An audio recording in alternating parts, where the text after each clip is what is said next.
take it all in, one by one. Poet beat.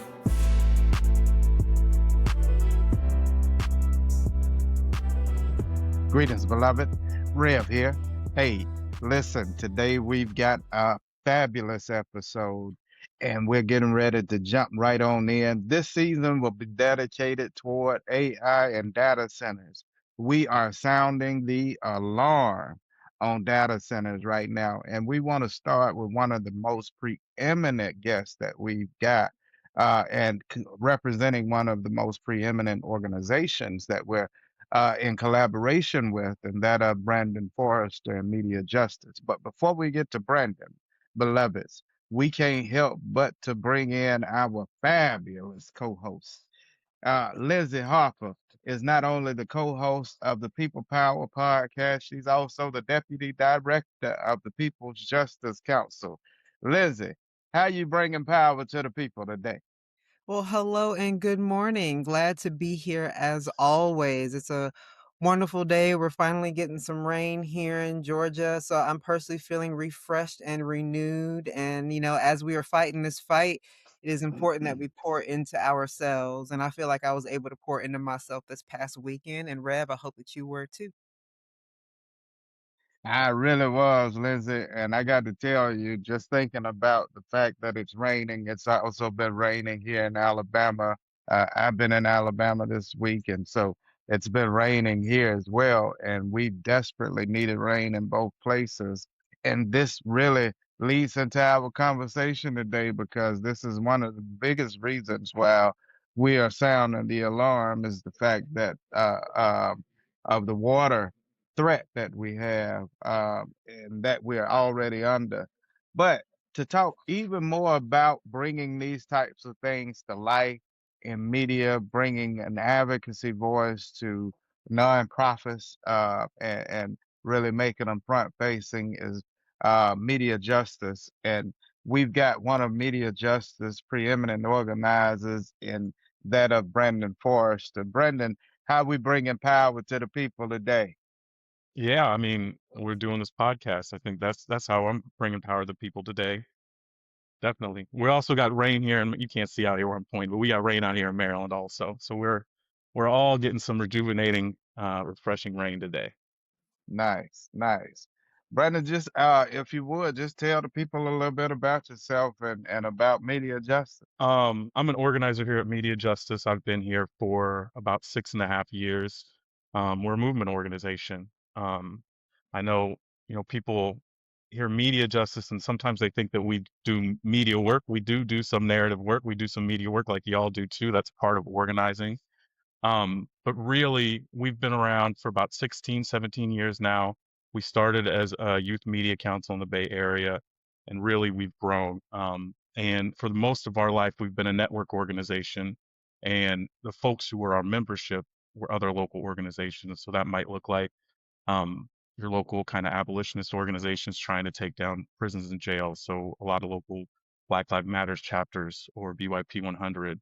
The folks in Minneapolis that were trying to defund the police there, they got real close.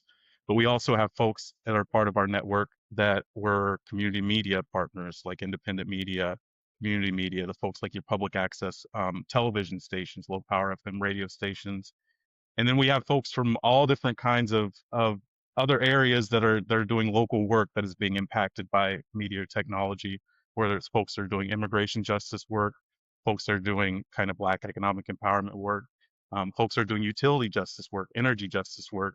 And really, I think, at our core, what media justice is we're an organization that is working at the intersection of technology, media, race, gender, and power. That's ultimately what we're doing is working at all these intersections where power comes to play, but particularly with an eye towards communities of color and the way that they're impacted by these harms. I know for myself, Brendan, I met you a few months ago Hmm. when you all convened a group of organizers and from around the nation, actually, in Memphis, Yeah, where we were learning more about the data center fight that's happening in Memphis with XAI and really had a opportunity to take a tour of it. yeah. Um, and see in firsthand and practical ways what community suffers from at the hands of oligarchy, and in particular these tech oligarchies. Um, Let me ask you, what brought you all as media justice to the fight, and then to follow that up, Yeah. where does your passion lie in this fight? Yeah, it's a great question. I think, even before the recent reelection of our current president, we've been doing work around the harms of technology and the harms that technology kind of fuels, the other kinds of harms that it fuels in our communities. And, whether we were looking at trying to get rid of automated license plate readers or trying to deal with facial recognition cameras or to get rid of the idea that like ankle monitors are somehow an alternative to incarceration instead of turning people's homes into prisons. Um, we also did work on trying to make social media companies just enforce their terms and have better terms of service. And so we had a lot of victories working with folks at the local level, stopping algorithmic risk assessments that essentially made it so that black and brown folks and poor folks stayed locked up even before they had a trial. Mhm. But I think when we went through a kind of a long strategy conversation and we came to the conclusion, well, we had a lot of victories that overall, if you look at the power that technology, that tech firms, that big tech has gained over the last 10 years, we're losing the battle. Um, and so we were trying to think, what is it that we feel like from our position, with our relationships and with our analysis that we can do that can really kind of address this growing collusion between the big tech corporations and our government, and we've seen that come to fruition under this administration. Fascism. I think Stalin said is would be better called corporatism, because what fascism is this marriage between corporations and authoritarianism, and that's what we're seeing. And so as we try to think, how do we interrupt that power, we saw data centers as a really important site for that. One, because it is a place where these big tech companies, they need a lot from our local government, from our state governments, from our federal government. Um, but also for us, building power has always been something that's done locally. There's no top-down way to build power. When you think about movements that have succeeded, when you think about folks like Amilcar Cabral, like they understood that power is built among the people. And so what we see here with these data centers is a fight that is fundamentally local. It's fundamentally about people's material conditions. It's not about, well, we're just trying to think of the beautiful world we want to live in. We have to do that work too. But to bring people in the fight, we got to worry about their electric bill, about whether or not their water is safe to drink, whether or not their kid can walk to school without having their asthma kick up, or whether your grandmommy can walk to the grocery store without having a heart condition because of the pollution. And so we understand like there's a fight there where real power can be contested for, where we can really interrupt their business model. We've seen that. We've seen that I think over half of the builds have been stopped. Billions and billions of dollars have been stopped or delayed from these folks working. But what we also see, because I mentioned that at Media Justice, we really work at the intersections of these harms and power, is that while people are organizing for their local material conditions, they also understand that what they're fighting against. Let me give you an example. Folks in Tucson were fighting because they're in a desert and they don't want that data center using up their water. You're talking about the rain and data centers in the water. But also, when they found out that that data center was going to be run by Amazon, people started showing up because they understood they were also a part of the fight of what was happening in Minneapolis and the Twin Cities with ICE. Here, where I am in Prince George's County, Maryland, just outside DC, we have a data center fight too. And we're fighting for our electric bill because all Virginia across DC is the world capital of data centers. And that's already impacting our electric bills, even though we're not the ones, it's not in our state. And so we see here, like, we care about our electric bills, but also in our last community meeting, we were talking about how Anthropic was used to bomb that girls' school in Iran. And you see that all over the place. And so in Memphis, obviously people there are just fighting to be able to breathe. But you also see some of those same activists are the ones that are suing Grok AI, which on the other end of the pipeline was sexualizing, was allowing people to create sexualized images of children, including young folks in Memphis. And so we see all of these connections. It's about actually like taking care of our communities, but it's also about a way that communities can feel like they are part of this broader fight against something that is bigger. but it's not too big for us to take down. I'm curious, Brandon. You said a magic word. So I've been doing this grassroots work for some time in the South. Wins. Yeah, Wins can be yeah, hard to come by. Wins can be hard to hear that's right. about. And so talk about, what does a win look like? What does that feel like? What are some things that have worked where you've gotten wins? And you said wins multiple with an S on the end. Please tell me more. Yeah, yeah, yeah.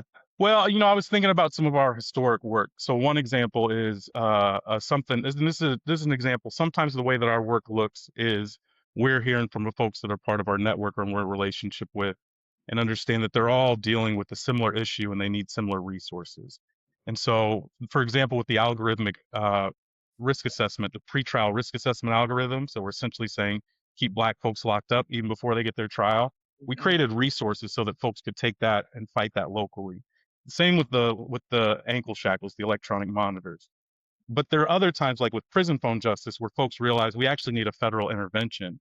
We need some regulatory policy, because what I'm sure folks who are listening know, and if they don't know, if you're locked up, if you're incarcerated, then essentially you are at the whim of wherever you're incarcerated. And they have these monopoly deals with groups like Securus that provide the telephone or the video call stuff, and they can set whatever price they want.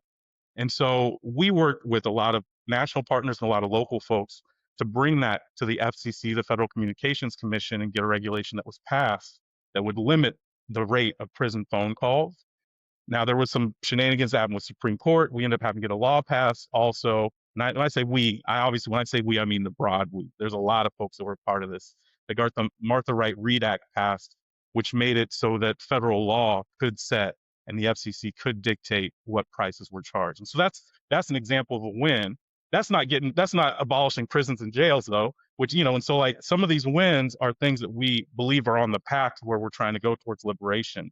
Now, when Got I you. think about the data center wins, they look different in different places. So here in Prince George's County, we were fighting a specific site, and we think we've stopped that fight. We think we've stopped that site from happening. At the very least, it's stalled out. But we understand that there's a bigger fight in the county, and that also, like, we have a temporary moratorium. When that moratorium is gone, they can come back and do whatever they want. And Right. so it looks a little different. Similarly, in Tucson, they were able to get the city to agree not to allow that data center to use the city water. But then the data center outside to say, oh, well, we'll just get some water from somewhere else. And so wins can look different. Sometimes they can look absolute. Sometimes wins can be temporary. But I would also say, like, anybody who's been an organizer knows that, like, sometimes your loss is the thing that is the thing that powers that next fight. Very Because we don't win every fight that we fight, but we build power along the way regardless, right? And so at the end of a fight, we have more power than what we started with.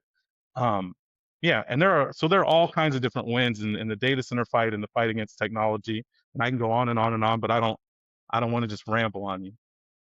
Brandon, recently we were at Take Back Tech that Yeah, you all put together. Can you describe Take Back Tech for other people and how that came about? And I sure. think this was the third one, I believe. Yeah. So yeah, that just the history of Take Back Tech. Uh, I think the people would be and not only entertained but very informed by it. Yeah, I mean it's a lot, so I think you all might have to help me since y'all were there too. And Rev, obviously you were part of the committee at Georgia to help welcome us. Yeah, this was our third Take Back Tech. Take Back Tech has been an event that started with Mi Gente. They did the very first one, and then we partnered with them on Take Back Tech 2 and 3. And so it's a collaborative effort between Media Justice and Mi Gente. And really what it is, it's that intersectional place. Right before the call, um, we were chatting with Lindsay, and Lindsay was like, I didn't know what to expect from this place. It's tech stuff. It's going to be like techie people. But no, it was like a liberation space. So this is the place to come if you're trying to find, like, who are all the people that I know I want to connect with, but also who are all the people that I should be connected with, but I don't even know. And so fundamentally, it's a movement space. It's a liberation space where we're able to bring together the folks that are fighting across all these different levels of harm, all these different types of harm, but who see that there is a connection between the way that these big tech companies or technology is accelerating the harms that they are seeing, if not the direct cause of the harms that they're seeing.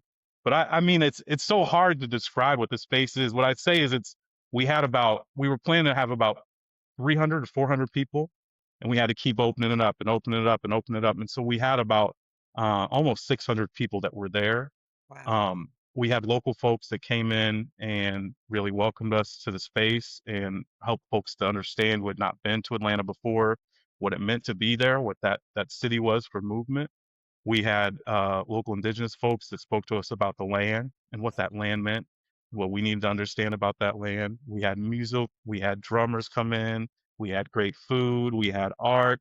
We kicked it off with our friends at Fight for the Future, led folks in an action against FLOC in Atlanta. So we showed up for the local movement. I mean, it's the place to be, is what I would say. I don't know. What would you say about Take Back Tech? Lindsay, as he said, we were there. So I'm Yeah. gonna let you jump on in. What was your experience at Take Back Tech? So I would definitely say just like the name alone, Take Back Tech, you have implied that there's something we need to take our power back, build our power from something that has essentially been used against us, technology working against us versus for us. One of the things I thought was interesting about it was we all need technology, and we want to live with technology in a way that does not take from us, does not, oppress us. And so, as you said, a lot of stuff is already kind of out of the gate.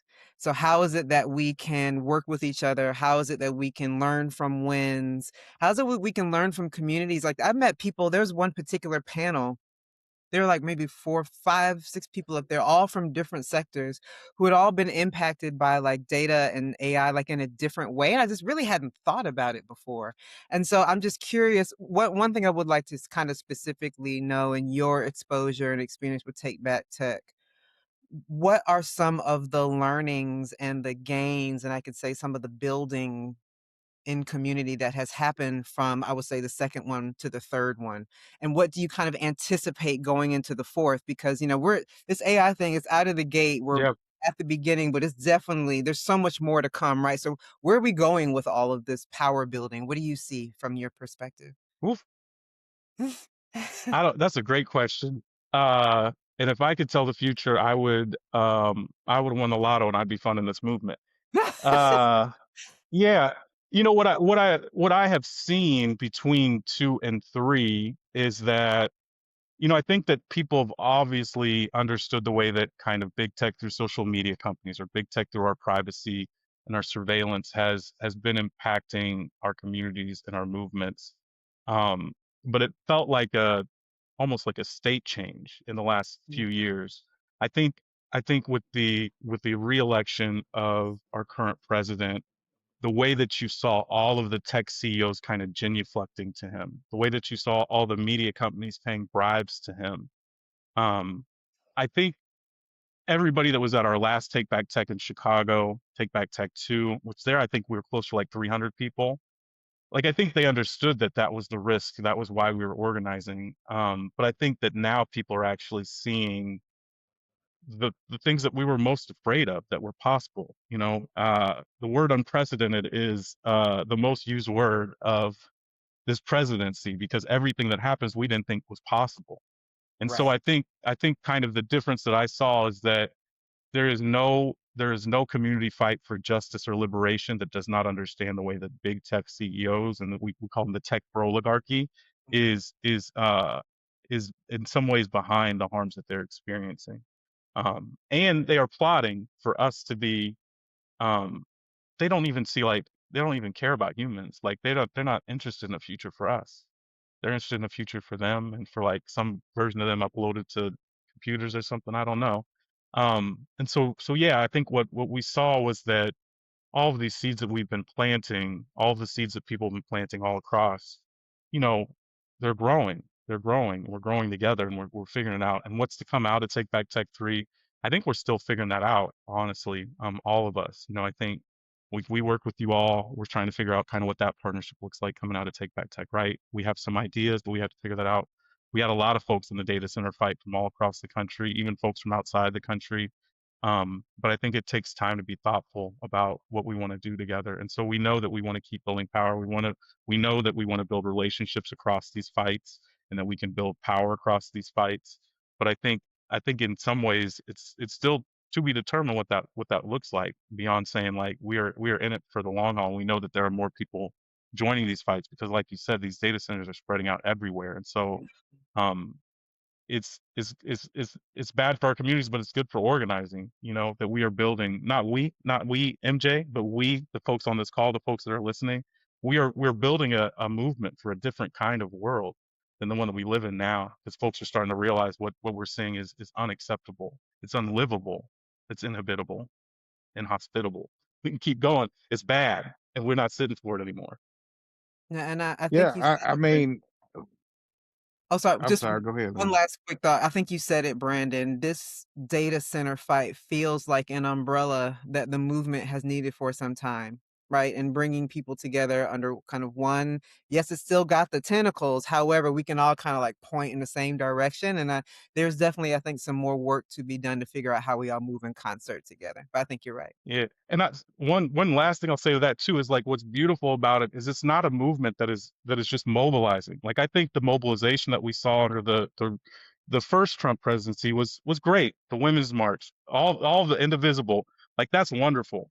Mobilizing is a really important part of organizing, but we also need to be organizing, and it's a different thing. And what you see with the data centers is it's not media justice saying like this here's how we're going to build power. It's people in Bessemer, it's people in Montgomery, it's people in Atlanta, it's people in South Carolina, it's people all in every where I'm from Kansas, it's people in Wichita, Kansas that are fighting.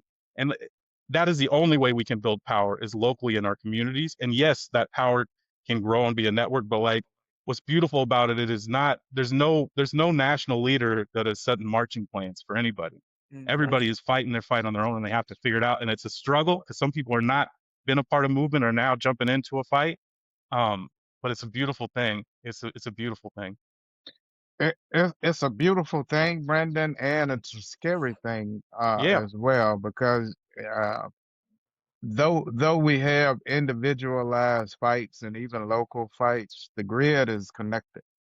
that's right. And so just because I can stop it in my community doesn't mean it's not going to go to the next community or in Yep, the next county and plant. yep, And so what we need is not only for us to be individually activated behind this to fight against it, but we need collective pushes that's right. and fighting against this as well. My experience with Take Back Tech and reflecting on it is that this was a diverse group, and this is exactly what this grid represents, and it represents the solution for this grid fight that we're having right now, because that's what we're really fighting over. We're really fighting over our resources. We're fighting Yep, over energy. We're fighting over water. We're fighting over yep, our air. We're really fighting over the things that sustain us in life. that's right. So this is an existential threat. And if we don't view it as an existential threat, then we won't all muster together to you can't survive and I die in this. That's right. We're all in trouble in this.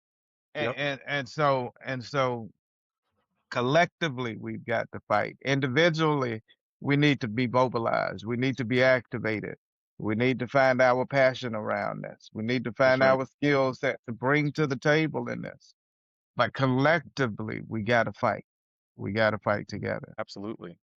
Yeah, I mean that's the only way we can win because what we can see is that all of these folks that are fighting that are stopping and delaying these data centers, it it it does have a big impact. You know, like I said, it's been tens of billions of dollars that have been and their planes that have been stopped. But I also agree, you know, the amount of power, concentrated power that they have is immense. It's obscene. And the ways that our government is willing to bend over, they're willing to bend over for one another in order to accommodate their kind of authoritarian goals is extreme and obscene also. And so, yeah, it's not. I think for me, well, I'm certainly not saying it's one versus the other. Like both things have to exist, right? And I think that um, the only way that those local fights can feed into something bigger is if they are grounded in something local, you know? Yeah. And I don't just mean like the local kind of conditions, but I mean a local context, a local culture. The fight in Tucson looks different than the fight in Memphis, right? We held We held that regional training in Memphis. We also did one in Tucson. Those look different. Those fights look different. Yeah. The language was different, you know. Um, and that's important too. That these are not cookie cutter kind of things, you know. Yeah, this is Yeah. it's beautiful. I think, Brandon, that's the other thing too, is that people from everywhere are concerned now, and we're Yep, starting to see this collective concern for this issue. that's It's right. not as and it hadn't mattered if you're black, white. It doesn't hadn't mattered if you're rich, if you're poor. If Yep, you have this particular infrastructure or industry in your backyard, it's harmful. yeah, It's harmful. So we're seeing a lot of people agitated and a lot of people irritated behind this. yep, What we don't see though, we don't see in media where there's an outrage. We yeah, don't see um we don't see the extended public cry. And yep, maybe because it's corporately owned, we're not seeing that. I'm not sure. I can't put my finger on why yeah. we don't see how harmful this is at the rate that it is harmful. Yeah, I mean, I think that that's a good question. I think that's true. You know, some of the other work that we've done is around media consolidation here, and particularly the kind of tech capture our media ecosystems. And so, when you think about kind of where people actually get their information, most people are getting their information through social media platforms, which we know it's big tech companies, these same ones that are trying to build out the data centers that are controlling what you're seeing there. And so there's some level of control there. But even as we think about your local media, when you think about your radio stations, iHeartMedia probably owns half of the radio stations in your local community. There's huge concentration of radio station ownership. And so that also impacts what you're able to hear and what's able to get on the air. That's also true with your local news. Your local news is, and we saw with some of the stuff around Jimmy Kimmel, some of the stuff around that there are these giant corporations like Sinclair Broadcast Group. There's a right now a merger trying to happen between Nexstar and Tegna, two of the biggest, where essentially that any one of these companies would be broadcasting into 80% of American homes. And they use that. When you look at what Sinclair was doing, they had like must run segments that were the terror alert vest for like here is kind of propaganda for why Donald Trump is great and everything he's doing is right. And when you look at kind of where that ownership is happening, a lot of it, so some of that has just been kind of typical, the kind of existing consolidation of media, corporate media, your local newspaper being bought up by Gannett or by McClatchy, like where I'm from, like in Wichita, our paper got bought up by McClatchy, also Kansas City Star. So in Kansas, the two main papers are owned by the same corporation, which owns all of these things. And so you see that they are like the tech, and the other part of it is where AI, if you're trying to search for information, right? What do you get? You get Gemini. You get an AI response. And does that take you to that article? No. And so that means No, that news site is not getting that funding anymore.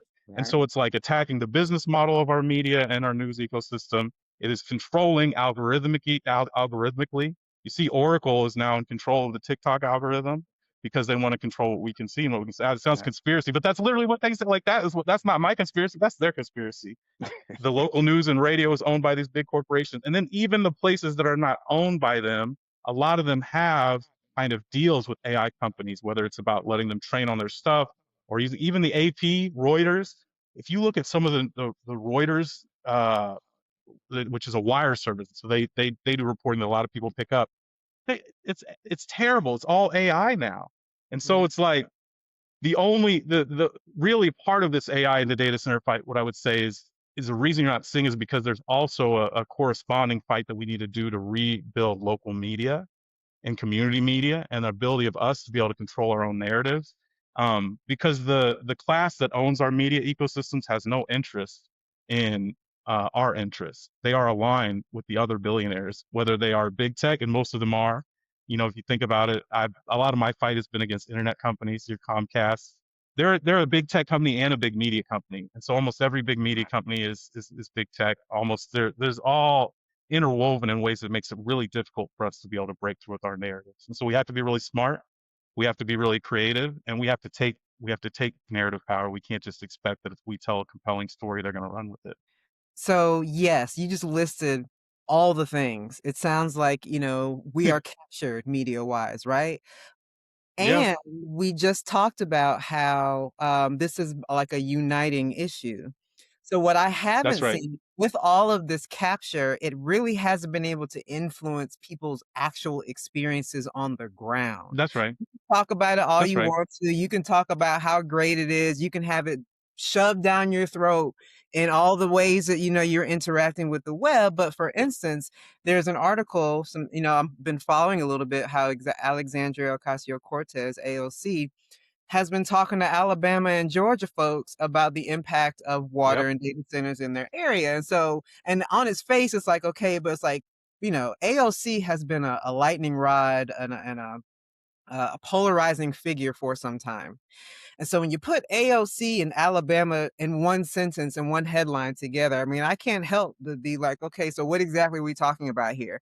And again, it's like if you can Yeah. get someone who is perceived as a real progressive person that not everybody likes from New York.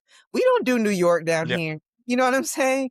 Able to have a Yeah. conversation with folks on the ground in Alabama and Georgia, and she's able to bring water and bring their narrative to the federal space. So, like, for me, that is an illustration of, yeah, you might have captured this, but what people are living, that's the real actual truth. And so, what are your thoughts on, again, the capture, but the actual truth on the ground?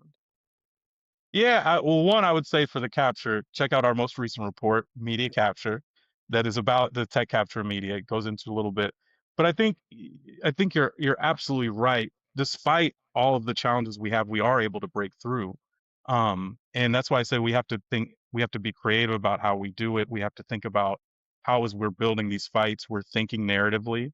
Um, but I think you're right too. Like you can't deny it. No matter what is playing on the local news, when the electric bill shows up at my house, that's real in my hand. The news can't tell me what my bills are or bills are not. Um, 100%. but I also think that you're right. Like there are ways where we see folks who are responding to the movement. So I think what you see with AOC and Bernie is sincere, but they are responding to the work that has been done on the ground. They are not driving that work, and I hope that they continue to be a part of the fight and hope to drive that work.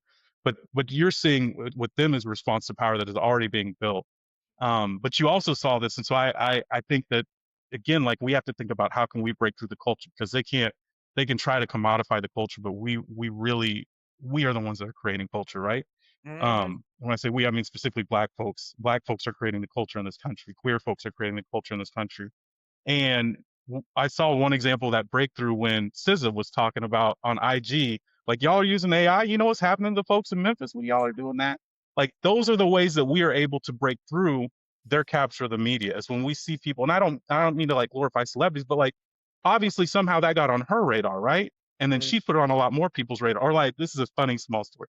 I like Rev. I like to take a lot of pictures. I was taking pictures of our first kind of protest here before any of us even met each other against the data center in PG County. I got a picture of Taylor. Taylor Fraser McCollum was the person that started our petition. And she was like, I was trying to explain to my family what I was doing. And they're like, I don't know what this data center stuff is. And then Joy Reid posted one of the photos I had taken of Taylor on her IG. And all of a sudden her friends and family were like, oh, Joy Reid knows who you are. I guess we know who you are now too. So you see how like it's not to say like we need celebrity. We do need celebrities and influence. We need all the people that are able to break through some of that tech Yeah, yeah, capture yeah. to participate also. But Hmm. we have to recognize like when those people are seeing it, it's because we're already breaking through to them at some level. And so I don't mean to sound defeatist at all. We just have to understand like, what are the master's tools and what are our tools and how are we going to use both of those things? Amen. Real quick, going back, Brendan, to looking at us not only being censored by mainstream media now and the information that getting out, but going back to something else you alluded to earlier, we're also being surveilled. That's right. So a lot of these data centers, a lot of these that are being built because they're surveilling us in a Yep. real sense. Atlanta is one of the most surveilled cities in the world. Yep. And you look at one of the concentrations of data centers in the South is right there in Atlanta. Yep. So beloveds, even if you're not paying attention, they are paying attention to you. That's right. Even if you're not paying attention, they are paying attention to you, and you're paying for it. That's right. Let me be clear, because we've talked about the resources being lost. We've talked about energy bills going up. We've talked about all your surveillance and the censorship. But the fact that you're paying for this is what makes it the most egregious for me. Yeah. Can you just talk about subsidies for a minute and the way that they are actually paying for these data centers? Because when you look at it, it's just all made up, and you ought to be extremely, extremely angry for Yeah. what you have to dig in your pocket and give up for this to Yeah. happen to you. Yeah, there are a lot of ways we're paying for it too, right? Some of it is our tax dollars at the federal level are going, to subsidize these corporations, but also we see it a lot at the state and local level. And so a lot of these states are rushing. They thought, oh, they've been told, they've been sold this thing. Oh, these data centers are great. They're going to bring jobs. They're going to turn you into a tech port. No, it's just a big, ugly building that is just producing pollution and noise and taking up your water and your energy. But they've been sold this promise, and so you see places where, like in Virginia, the data capital center of the world, not just the United States, where they are gaining some tax revenue, but they're giving away through whether it's tax abatements, tax rebates, these kind of special Yes. FILOT or PILOT, like special kind of fees in lieu of taxes or whatever. They're giving away literally billions of dollars that would be tax money coming in that we could be spending on our community for the things that we actually want. But also, like you said, it's hitting our electric bill, it's hitting our water bill. And so the way that it works is, say that you've got this huge hyperscale data center that wants to move in, and they want to use up twice as much energy as the whole city that it's next to, or twice as much energy as the entire state they're going to be in, like in Utah, where they're trying to build that hyperscale one that's going to use twice as much energy as the entire state.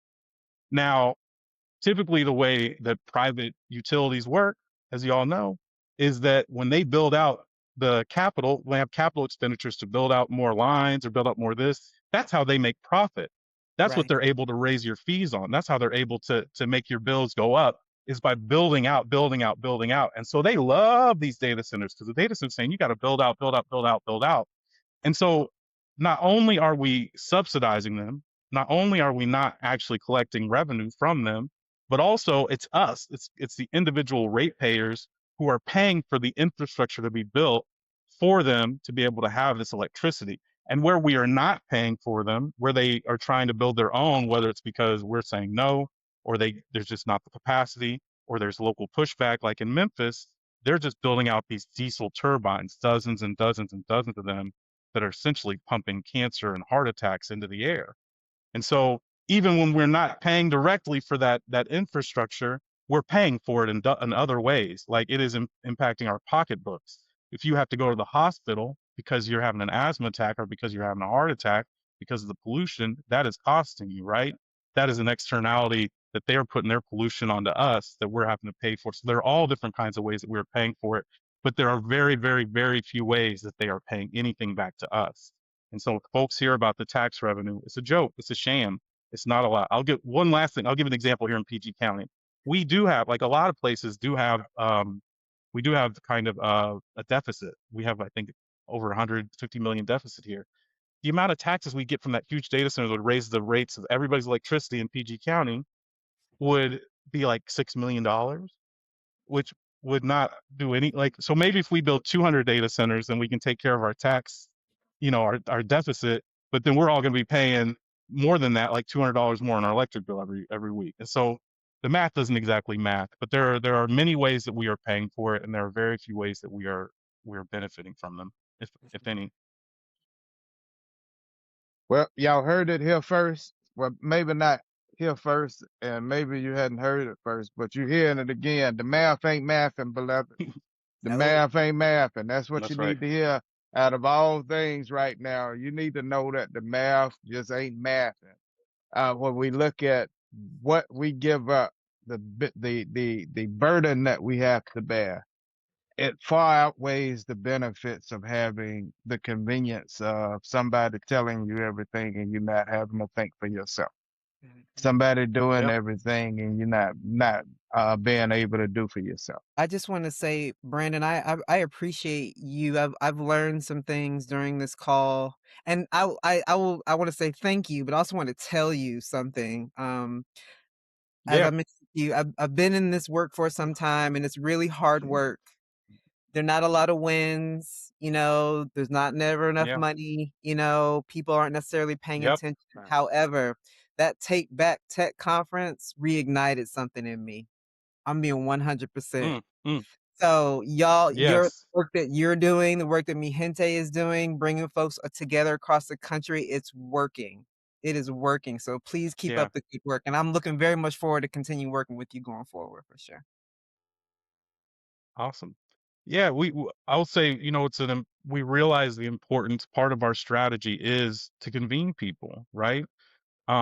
We can do all this stuff online. We can do this podcast online, but there's nothing that replaces that connection and that moment between a session where you're talking with somebody in the corner, or maybe you skip the session, y'all are standing outside having a smoke together, and like there's some incredible thing that can happen there that can't happen otherwise. We have to have it, and that's true. I think for those regional trainings also that Rev attended, the one in Memphis, like that's not as big as Take Back Tech, but we are definitely looking to keep bringing folks together in person. We have to. Keep it up. Well, I think Memphis, that Memphis training was for me, it showed what could happen and the Mm, reason why I needed to really center myself and focus in this fight because of what could happen in other communities. We see it in other industries, but it doesn't seem to be at this level. At, Yeah. at this at this level, I mean, it's something. It's evil at either level, but it has to be illegal some kind of way at Yeah. this level. You know what I Yeah. mean? You Yeah. just you're literally taking and we watching you take our stuff and Yep. we're watching you just do harm to us and you got the government that's in bed with them with Yep. deregulations and protecting them, through laws and even redistricting. I need to Yep. add that in because I need y'all to really, really know Yep. that this whole redistricting and trying to silence voices is to keep the voices from being able to cry out for That's right. change. This is all a part of it. All of this stuff going hand in hand. So our democracy has everything to do with these data centers and the building out of these data centers. Somehow, America has betted on these data centers without even doing any type of research, any studies, any impact studies on what these data centers will do. And they just full steam ahead building out these things. And here it is. We got people on the ground, and we've Yep. even got experts. And hell, the Pope just sounded the alarm. Yep. That's right. At some point, we have got to listen up. I'm not even gonna tell you to wake up. I think many of us already woke up. We experiencing this thing, so we know what's happening. We have all collectively got to sound the alarm and fight this because our very lives, in a real sense, depends on it. Brandon, thank you so very much for being with us. Liz, as Yep. always, it is always dope chilling out with you. I hey, appreciate y'all for coming through. Listen, beloveds, I need y'all to know that this is season 2. In fact, you've heard it here first. Media Justice as well as Movement for Black Lives are helping us to plan out this season and bring this season to fruition. We really, really, really want to bring out this message about data centers, let you all know the harm that is happening.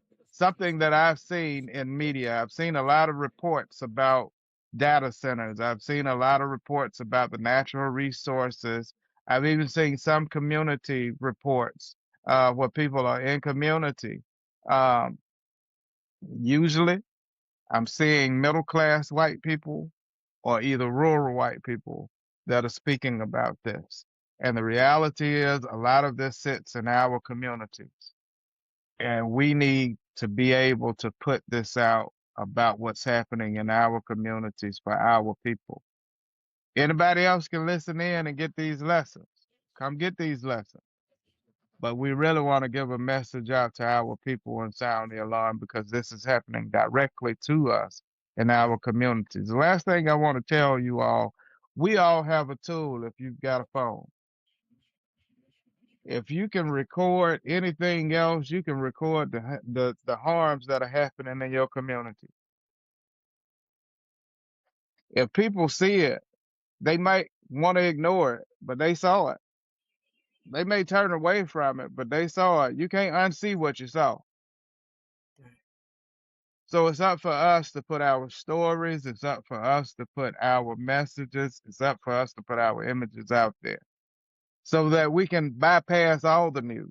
We don't need mainstream media if we send it out ourselves. Use that media to send out our own stories. Right. You don't believe me? You can check out what we've done. We've got 3 documentaries. The People's Justice Council. We put out Washed. We put out Powerful Southern People, Not Southern Company, Exposing the Unspoken. We've also put out Moving from Resilience to Restoration on YouTube. We put our own stuff out. We got our own cameras. We'll tell our own stories. That's We right. don't rely on other people to tell our stories. You can do the same thing. That's right. Listen, our next thing, we're gonna put our documentary about these data centers and the impact that it's having in our communities. In our community, so you can see our faces and you can know what's happening to us directly. Uh, we need your help.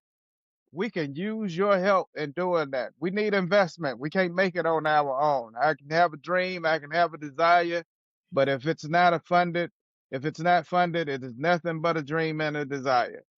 In order for us to bring it to fruition, we could use your help in making that happen. We're trying to raise $80,000 so that we can make us a special or a documentary about data centers and what's happening and the impacts in our communities, and we need $80,000 so that we can make this thing not just be just a regular old documentary, but we're going to put some oomph behind it. We want to put some real oomph behind it, y'all. Y'all can say that with me, oomph. We want Oh, to put some oomph behind it. We want to make that thing happen, and we want it to the level of being able to show it in feature film theaters because everybody needs to see this in real time, but we want the quality so that it's entertaining and it'll keep you engaged. And afterwards, we want you to be able to take action with people like Media Justice as well as People's Justice Council and MEJAC in Memphis and so many others that are doing some incredible work around data center resistance. We need you to be a part of this. Hey, as always, we offer to you love, peace, and light. One by one. Breathe in, breathe out. Take it all in, one by one. Poet beat.